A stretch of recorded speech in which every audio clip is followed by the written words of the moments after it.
Good morning friends. Welcome to the video tutorial of Clotixa critical care LBL. जैसा कि हम जानते हैं कि क्रिटिकल इल पेशेंट्स के अंदर एंटीकोगुलेंट थेरेपी का यूज होता है and the objective of this LBL is to highlight the importance of bioequivalence enoxaparin and importance of needle safety system to prevent the needlestick injuries. तो जैसा कि आप first page पर देख पाएंगे दैट वन रिसेंट एविडेंस जो कि 2023 में पब्लिश हुआ है which highlights that critical ill patients के अंदर थ्रोम्बोसिस की काफी ज्यादा रिस्क रहती है एंड यूएफएच की तुलना में एलएमडब्ल्यूएच को प्रेफर किया जाता है for VT prophylaxis in the ICU patients. One more recent study जो कि 2023 में पब्लिश हुई है in the journal of thrombosis and thrombolysis, उस स्टडी में neurology, surgical and medical ICU के 2228 पेशेंट्स जो कि वीटी के लिए स्क्रीन्ड हुए थे उनकी एक प्रोपेंसिटी स्कोर एडजस्टेड एनालिसिस की गई एंड उस स्टडी में पाया गया दैट यूएफएच के साथ हाई मोर्टेलिटी रेट एसोसिएट होती है compare with the enoxaparin therapy. And जैसा कि हम अवेयर हैं दैट जेनरिक इनॉक्सापेरिन के अंदर compare with the branded enoxaparin anticoagulant response में काफी ज्यादा वेरिएशंस पाए जाते हैं in terms of thrombin generation inhibition and tissue factor pathway inhibitor release. And इन्हीं इंसिडेंसेस को कंसिडर करते हुए यूएस एफडीए एंड ईएमए ने गाइडेंस रिलीज की है for the pharmacodynamic study with the following parameters such as anti-factor 10A activity, anti-factor 2A activity, ratio of those anti-factor 10A and anti-factor 2A activity, and tissue factor pathway inhibitor to ensure the safety, purity, and potency of the generic enoxaparin. And friends,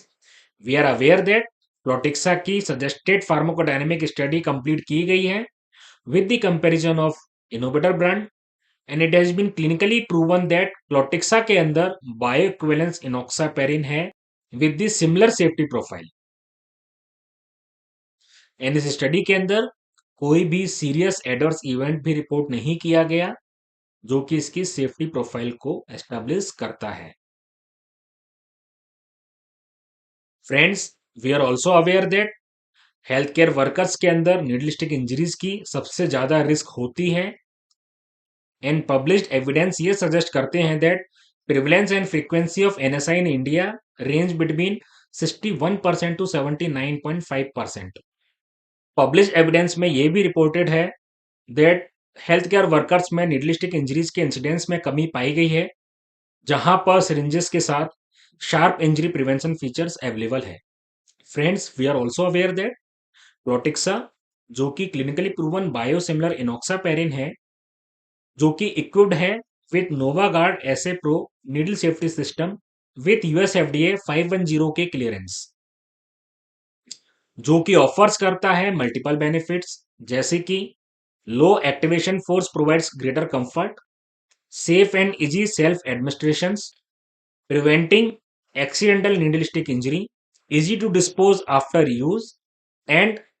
ensure complete dose is administered. Friends, we are also aware that critical ill patients और ICU patients के अंदर kidney impairment पाया जाता है and ICU के more than 50% patients में एकेआई पाया जाता है। So friends, based on the creatinine clearance enoxaparin की डोज रिकमेंड की गई हैं। अगर पेशेंट्स की creatinine clearance more than 30 ml each minute है देन वहां पर डोज एडजस्टमेंट की रिक्वायरमेंट नहीं है, but creatinine clearance in between 15 to 30 ml each minute है then it is recommended that enoxaparin की डोज 20 mg ईच डे से ज्यादा नहीं होनी चाहिए। और अगर क्रिएटिनिन क्लियरेंस लेस देन 15 जाता है then enoxaparin is not recommended. So friends, now we are aware that ICU और क्रिटिकल इल पेशेंट्स में क्रिएटिनिन क्लियरेंस के बेस पर इनॉक्सापेरिन की डोज एडजस्ट होती है and we are having Clotixa multidose cartridges and pen as well जिसके through critical patients में creatinine clearance के बेस पर क्लोटिक्सा की डोज को एडजस्ट करना काफी कन्वीनियंट हो जाता है। So friends, That's all in this video tutorial of Clotexa Critical Care LBL. Hope this tutorial will help you to understand this LBL in a better way.